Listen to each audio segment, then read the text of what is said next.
歡迎收睇2026年5月15號新聞摘要，我係 Sarah。以下係為大家選取嘅幾則頭條新聞。先跟住下中美峰會，中國國家主席習近平面對美國總統特朗普發出警告，明確表示如果喺台灣問題上處理失當，可能會令到成個中美關係陷入極大危機。呢個直白嘅訊息喺兩位領導人今日喺北京展開為期2日峰會嗰時提出。會談議題涵蓋貿易、安全同科技，台灣、伊朗同人工智能都係優先討論嘅範疇，仲有持續嘅關稅爭拗同稀土礦物問題。習近平仲提出避免所謂修昔底德陷阱嘅可能性，呢個係一種歷史模式，指新興大國同現有大國之間發生衝突。呢次係一場外交走鋼線，雙方都好清楚。對澳洲嚟講，今次峰會影響非常重大。因為我哋最大嘅貿易夥伴同我哋喺安全方面最緊密嘅盟友，正因為印太地區最唔穩定嘅爆發點而起爭拗。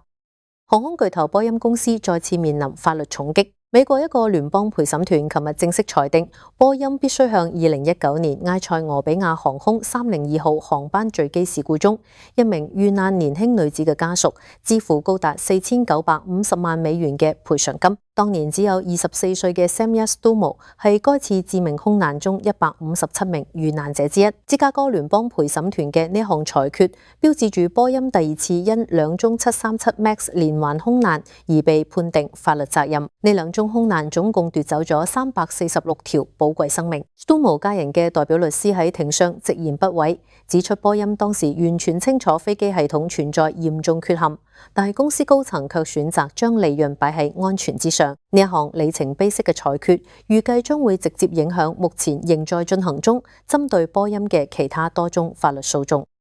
南極洲潔白嘅冰層下面，竟然隱藏咗長達半個世紀嘅有毒危機。澳洲政府近日正式拒絕咗喺2030年前清理受污染威爾斯站 Wilkes Station 嘅要求，直言呢個期限唔可行，令呢個生態炸彈可能要繼續存放多幾十年。呢個偏遠基地早喺1969年就被澳洲遺棄。據估計，現場堆積咗大約20個奧運標準泳池容量嘅垃圾同埋受污染泥土，成千上萬個生鏽嘅燃油桶、石棉建築物、動物屍體同埋舊電池散布喺成個地點，情況觸目驚心。雖然喺2024年，法國一個考察團已經發出嚴厲警告，指呢啲污染物對南極環境構成明顯風險。聯邦議會委員會亦都建議即刻展開清理。但係政府回應指，目前仲喺度制定策略，拒絕承諾任何具體嘅時間表。環保組織批評政府不斷推遲行動，係令呢個地球上最原始嘅地區繼續暴露喺極大嘅風險之中。睇返本地新聞，琴日下晝布魯斯公路 Bruce Highway 發生咗一宗嚴重意外，一架載有29人嘅巴士喺湯斯維爾以南嘅金爐附近失控翻側。救援行動由下晝4點開始，場面非常震撼。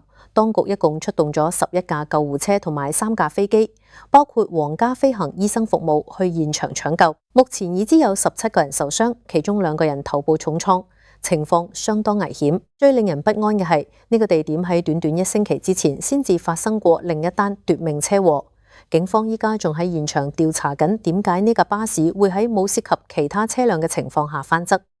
然後我哋要分享一個充滿希望嘅好消息。黃金海岸2歲小朋友 Dusty Wyman 喺經歷咗幾日同死神搏鬥之後，終於傳嚟令人振奮嘅喜訊。Dusty 早前因為喺屋企聚會中意外吸入慶祝蛋糕嘅粉末，導致窒息昏迷，情況一度危急。但係就喺過咗1夜之後，佢奇蹟咁醒返。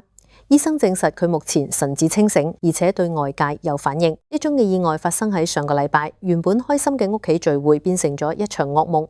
Dusty 當時即時被送院搶救，醫療團隊一直全力施救。喺呢一段艱難嘅日子入邊，黃金海岸社區展現咗強大嘅凝聚力。網上有數以百計嘅市民留言為 Dusty 祈禱同送上祝福。Dusty 嘅父母今晚表示，見到個仔醒返，簡直係一個奇蹟。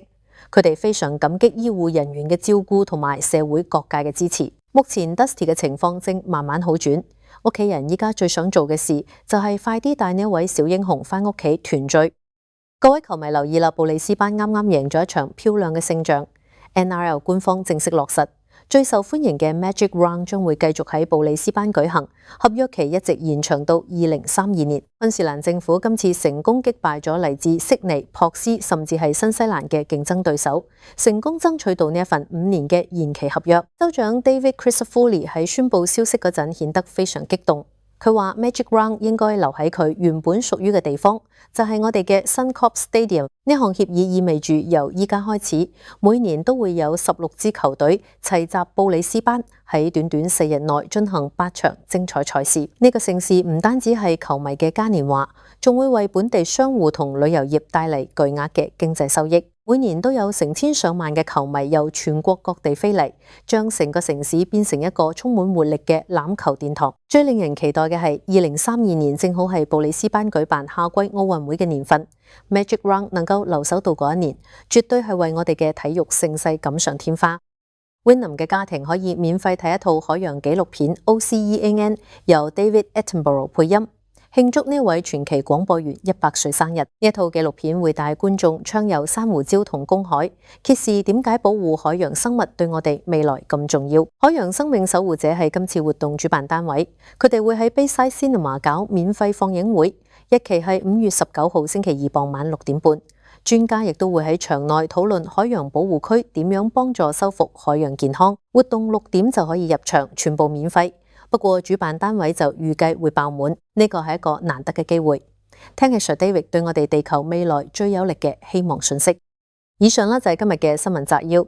天氣方面 ，Brisbane 今日毛雨，氣溫介乎14到22度。